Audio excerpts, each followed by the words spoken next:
Asi nyingi sana hapa. Tumsifu Yesu Kristo.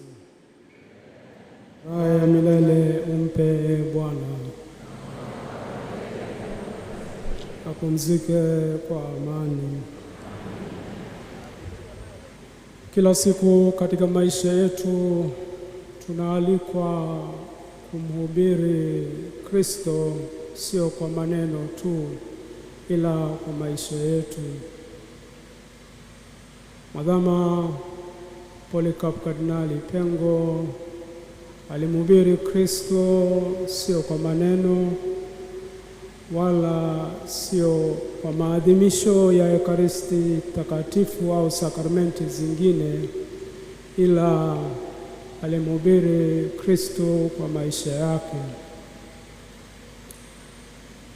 Kwanza naomba nichukue nafasi hii kumpa pole Mhashamu Askofu Mkuu Yuda Thaddeus Ruwa'ichi, Askofu Mkuu wa Jimbo Kuu la Dar es Salaam, Mhashamu Henry Mchamungu, Askofu Msaidizi wa Jimbo Kuu la Dar es Salaam, mapadri, watawa na waumini wote wa Jimbo Kuu la Dar es Salaam. Lakini pia tujipe pole sisi maaskofu, Baraza la Maaskofu Tanzania, kwa kuondokewa na mmoja wetu katika urika collegiality.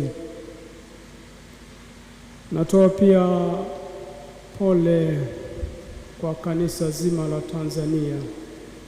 Baba huyu hakuhudumia tu Dar es Salaam, alihudumia pia kwa maisha yake, alihubiri Injili kwa kanisa lote la Tanzania. Natoa pole pia kwa kanisa katika ngazi ya Afrika, kanisa katika ngazi ya SECAM, kwanza kanisa katika ngazi ya AMESEA. Tuna rais wa AMESEA hapa na katibu wake mkuu, ili watapata nafasi muda fulani wa kutambulishwa. Lakini pia kanisa la Afrika katika ngazi ya SECAM, ambapo pia tunaye rais wake hapa Mwadhama Fridolin Nambongo na katibu wake mkuu. Naomba katika kutafakari maisha ya Mwadhama Polycarp Kardinali Pengo nitaje mambo matatu ya kumwombea, lakini pia kumsindikiza katika safari yake ya mwisho hapa duniani, ambapo kesho atalazwa huko Pugu. Jambo la kwanza, Mwadhama Pengo alikuwa zawadi ya pekee, ni zawadi ya Mungu, zawadi ya pekee ya Mungu wa kanisa la Tanzania na hata Afrika. Wazo la pili, imani yake haikutetereka, ilibaki ilivyokuwa tangu mwanzo mpaka mwisho. La mwisho ni nguvu ya yote yeye aliyatoa wapi. Wazo lile la kwanza, Mwadhama Pengo Kardinali ni zawadi ya Mungu, tunaita ni rare gift. Na zawadi ya Mungu ni zawadi zile adimu ambazo Mungu anazitoa kwa wakati wake na kwa muda wake. Kwa hiyo yeye aliamua kuitoa zawadi ya maisha yake kwa kanisa la Tanzania kwa wakati wake. Zawadi kama hizo hazitolewi mara kwa mara na hazipo, it's very rare, it's a rare gift. Na kama walivyo viongozi wengine wakuu duniani hata popote, au walivyokuwa manabii, walivyokuwa mitume wengine, ni zawadi ambayo mithili yake ni hiyo, kwamba yeye alikuja kwa wakati na ilikuwa zawadi. Na zawadi kama hizi mara nyingi hazirudiwi. Mungu anaamua tu kwa wakati wake unaofaa na akaitoa. na aliitoa katika nafsi ya mwanadamu, zawadi adimu kabisa, zawadi ya maisha yake. Kama tulivyosikia historia ya maisha yake, sina wasifu wake, sina nia ya kurudia kwa sababu tumeshasikia, lakini kutaja mambo machache tu ili kusindikiza hilo wazo la kusema kwamba yeye ni zawadi ya pekee. Mwadhama, kama walivyosema kwamba ni baraza la maaskofu kama padri lilimgundua kazi ambayo wanafanya mpaka leo, kwamba padri huyu ana vipaji vya pekee. Kwa hiyo padri huyu anatakiwa kuendelezwa, na kwa sababu anatakiwa kuendelezwa ili asaidie kanisa si tu katika ile ngazi ya jimbo lake husika, lakini ya ngazi ya taifa. Kwa hiyo tangu mwanzo baraza lilimspot, likaona huyu kule jimboni hatatosha, inabidi apewe majukumu mazito yatakayomfaa. Kuna mapadi wapo hata hapa ambao wana picha kama hiyo, lakini hii sio siku yenu leo, wenye mtulie kwanza. Sasa kama zawadi ya pekee unaweza kuona katika maisha yake ilivyoenda haraka. Miaka 27 tu anapewa upadisho, tayari ni padi pale Sumbawanga, na baadaye muda mfupi baada ya kumaliza masomo yake kule Roma, manake askofu hata kumchelewesha, alimpeleka masomoni. Mwaka 77 anarudi, anaanza kufundisha Kipalapala seminari kuu. Anakaa mwaka moja tu anakaa. Wengine wanaendaga pale in service mpaka miaka 5, bado wanafanyiwa in service mpaka akae sawa in service, alafu ndio uende shule. Mwaka moja anakaa, baadaye anapelekwa Segerea kuanzisha seminari kuu Segerea, moja kwa moja rector. Mwaka moja, hakuhitaji mentorship, uwezo wake ulitosha kabisa, alitosha. Anafanya ile kazi kwa miaka 5, na 83 akiwa na miaka 39 tu anateuliwa kuwa askofu wa Nachingwea. Wengine hawajui Nachingwea iko Lindi, naweza kuja kuiona. Anateuliwa askofu pale. Cha ajabu, anateuliwa kuwa askofu, anafika jimboni tayari ana mawazo wa kuihamisha jimbo kutoka Nachingwea kuipeleka Tunduru Masasi. Ni akili ya wachache tu wangeweza kufanya hiyo na uthubutu. Kwanza Tunduru huku wanakoenda Wakristo ni wachache, Nachingwea huku wanakoacha Wakristo ni wengi zaidi. Lakini yeye akasema, mimi nataka kubomoa lile ngome, na ili nibomoe ile ngome lazima nijenge kanisa la kathedrali pale katikati Tunduru, na baadaye jimbo linaitwa Tunduru Masasi. Kiti chake kipo leo mpaka pale Nachingwea, ambacho alikikalia mara moja, mimi naikalia pia kwa sababu iko kwenye himaya yangu. Kwa hilo sihitaji ruhusa ya mtu yoyote. Sasa 84, miaka 3 tena. Unaona kwamba he didn't need any mentorship. Miaka 3 tena kukaa pale Tunduru Masasi, amepewa jukumu kubwa la kuanzisha jimbo na miaka 3 baadaye tayari ameshatosha kuja jimbo kuu la Dar es Salaam. Porini kule Tunduru Masasi, amba askofu wa Masasi, Tunduru Masasi anisamehe, jirani yangu, lakini tutaelewana. Sasa katika miaka 3 anakaa. Kwa hiyo 80, mwaka 90 anakuja Dar es Salaam kama askofu mwandamizi.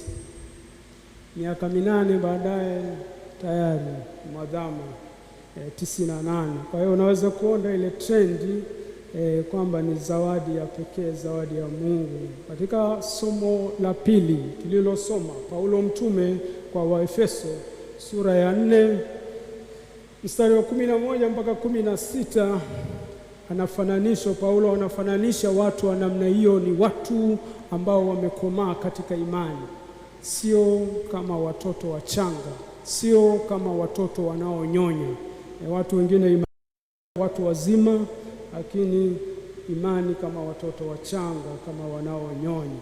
Kwa hiyo yeye Paulo mtume katika barua hii, somo hili la pili kwa Waefeso, anamlinganisha kama mtu mzima. Imani yake imekumba, hapeperushi kutoka upande mmoja kwenda upande mwingine, na Paulo mtume anatoa hiyo onyo, na yeye anaendelea katika hiyo imani yake, na hiyo anaileta Dar es Salaam kama kufanya reform, kama walivyofanya mwalimu wa maadili, anakuja hiyo nayo kufanya hiyo reform katika jimbo kuu la Dar es Salaam katika maadili.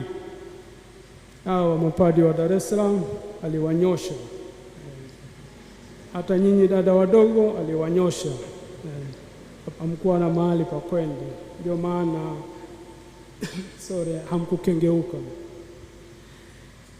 Lakini maana yake ile reform yake ni kama ya watakatifu wakuu, kama akina Mtakatifu Francisco wa Assisi, Mtakatifu Teresa wa Avila, Mtakatifu Yohani wa Msalaba, Mtakatifu Bernardo wa Kilovo. Ile reform yake, na reform kubwa anaifanya kwa mfano wa maisha yake, sio zaidi. Na anaendelea kwa kusema kwamba yeye Paulo mtume katika barua yake ile, katika somo lake ile la pili, Efeso sura ya 4 mstari wa 11 mpaka 16, anasema yeye alikuwa mtu mwenye ukweli, ambaye tulisikia pia katika somo hilo, na anatoa wajibu kwa watu mbalimbali. Kwa hiyo kwa kweli yeye kama mwalimu, yeye kama mchungaji, yeye kama mfuasi wa mitume, kama ile barua inavyoeleza, hakufundisha tu Dar es Salaam. Kwa kweli amefundisha kanisa la Tanzania. Mambo mengi Tanzania kanisa limejifunza. Waheshimiwa washama askofu labda wanaweza usikubaliana na mimi katika hili, ila I am convinced kwamba mengi tumejifunza kutoka kwake.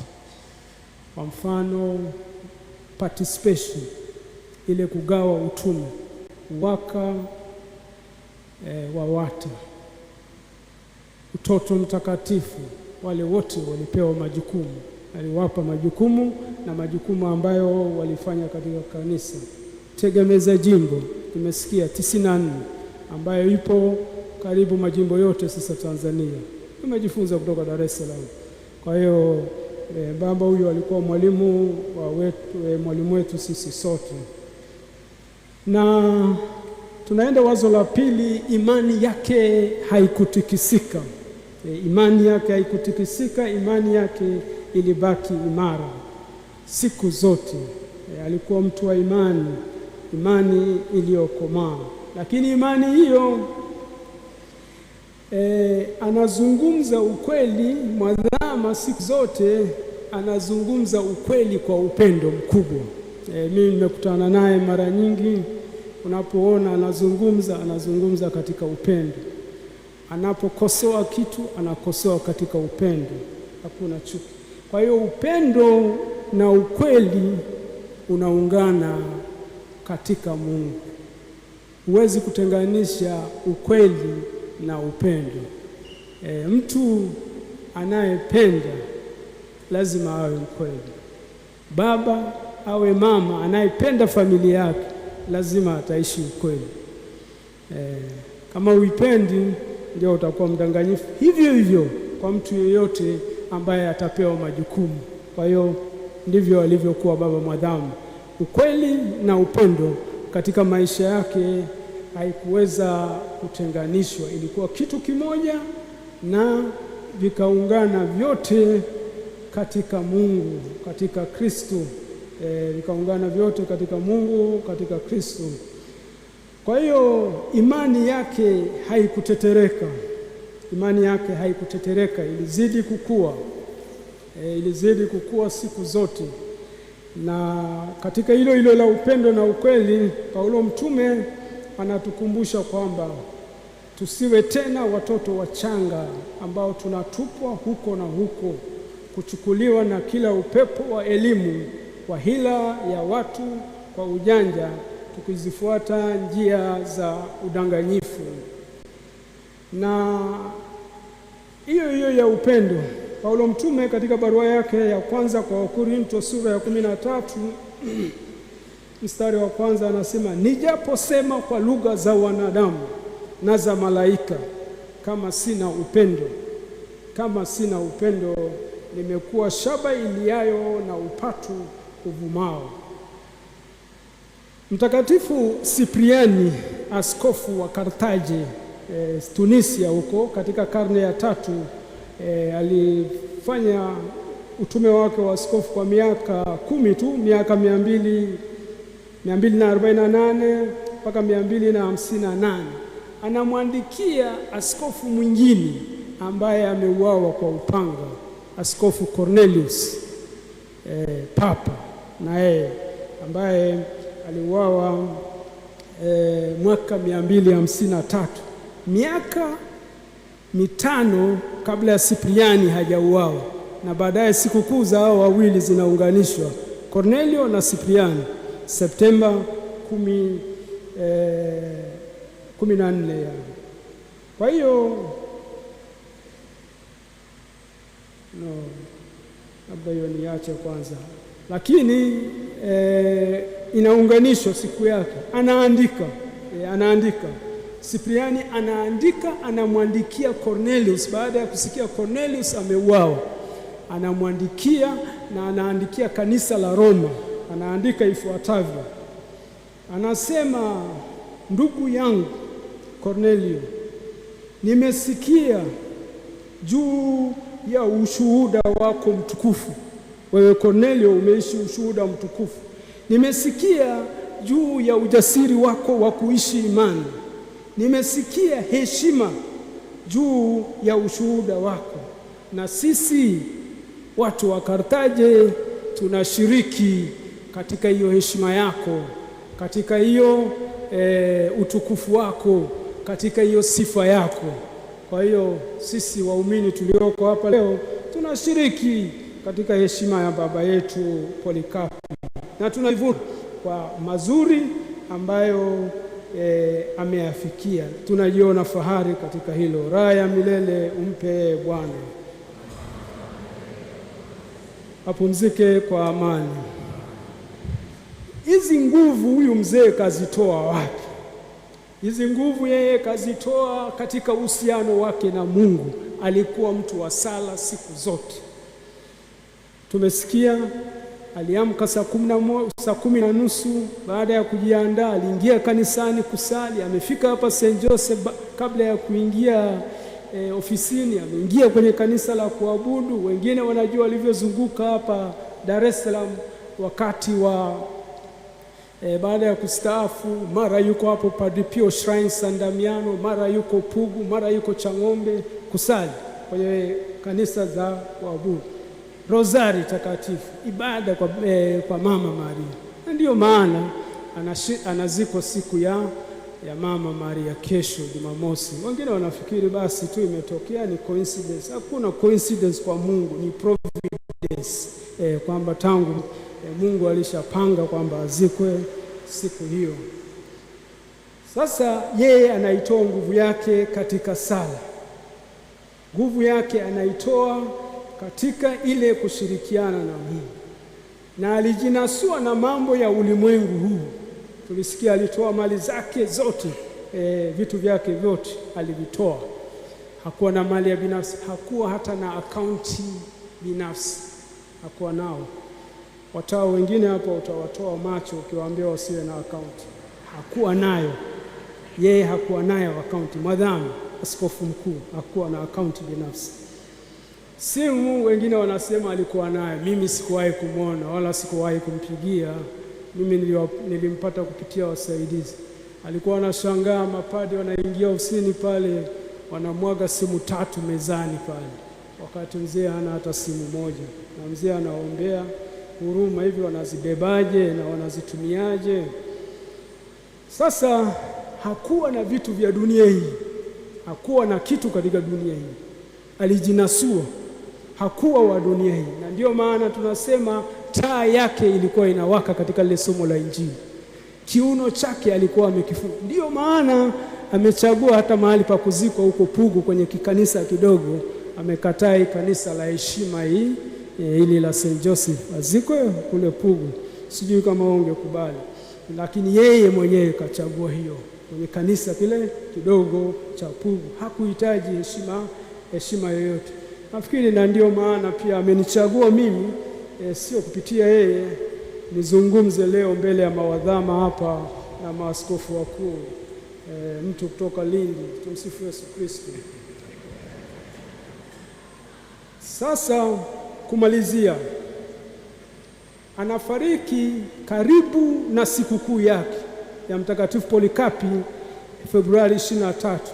Wakati Polikapi anachomwa moto, alisali sala hii. Mimi naomba nisali hii sala ili iwe ya kumsindikiza baba yetu huyu. Mungu Baba Mwenyezi, Polikapi alisali mwaka 155 alipouawa. Mungu Baba Mwenyezi, Baba wa mwanao wa pekee Yesu Kristo, ambaye kupitia kwake tumekufahamu wewe, tunakusifu, tunakushukuru kwa kumwona mtumishi wako Polikapi Kardinali Pengo anastahili. Umkaribishe katika kundi la mashahidi watakatifu, apokelewe kwako kama sadaka nzuri na yenye kupendeza kwako. Mungu wa kweli, usiyejua kudanganya, ambaye pia hudanganyiki, kwa njia ya mwanao Yesu Kristo, utukufu uwe nawe katika Roho Mtakatifu milele na milele. Tumsifu Yesu Kristo.